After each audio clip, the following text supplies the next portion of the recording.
The hospital room had been quiet for so long that silence felt permanent. Machines breathed for her. Days passed. Seasons changed. And everyone began to believe the same painful truth, that nothing would ever change again. But on one ordinary afternoon, a small boy lifted a silver flute to his lips, played a trembling note, and in that moment, hope found its way back into a room that had forgotten how to dream. Before the story begins, if you believe in the power of kindness and small acts that change lives, please take a second to subscribe, like this video, and share your thoughts in the comments. This is Kindness Diaries, where real human compassion reminds us who we truly are.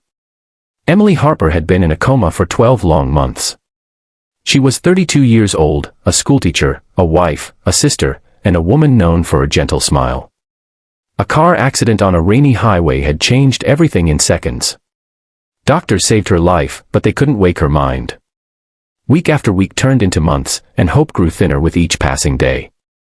Her husband, Daniel, came every morning before work. He talked to her about the weather, the bills, the dog they used to argue over letting on the couch. He held her hand until his lunch break ended, then returned again at night. At first, he believed she could hear him. Later, he wasn't sure. Still, he kept talking. The hospital staff grew familiar with Emily's room. Some whispered prayers. Some avoided staying too long. A year in a coma had a way of changing how people looked at you. Less like a person. More like a memory that hadn't left yet. Daniel had a son from a previous marriage, 10-year-old Noah. Quiet, thoughtful, always watching the world instead of rushing into it. Noah loved music, especially his flute. He practiced every day after school, filling his small bedroom with soft, careful melodies. Music was the one place where his thoughts felt safe. At first, Daniel didn't bring Noah to the hospital much. Hospitals were heavy places for children. Too many wires. Too many unanswered questions. But one afternoon, when childcare fell through, Daniel had no choice. Noah stood near the doorway of Emily's room, holding his flute case tightly. He looked at the machines, at Emily's still face, and then at his father.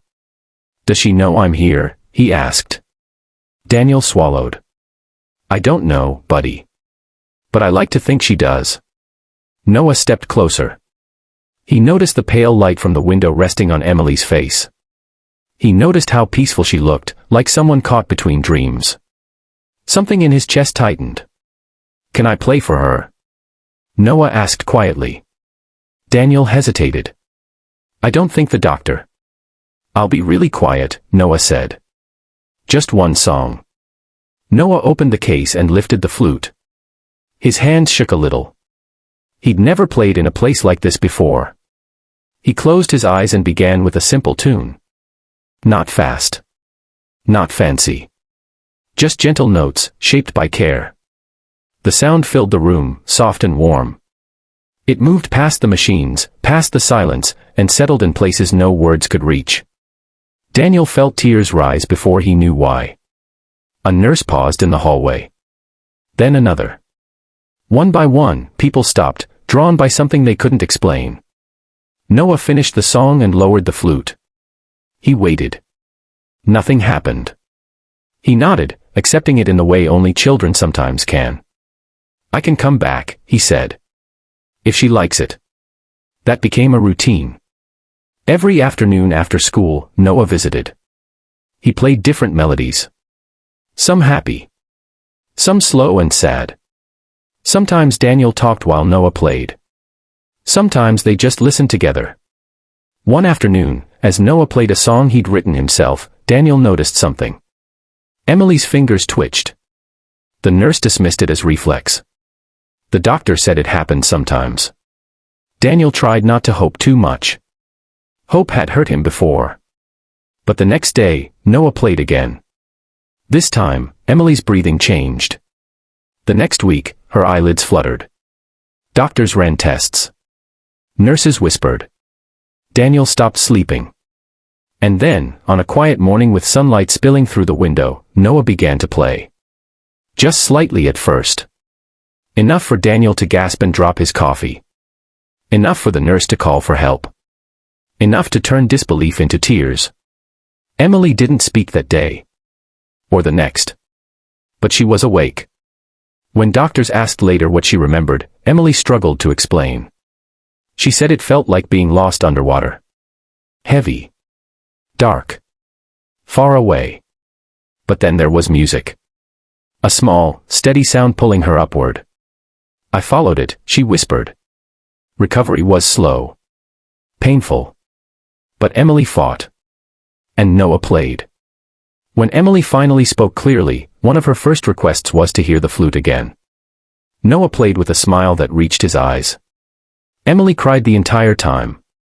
Months later, when Emily walked out of the hospital on her own, she stopped by the room one last time.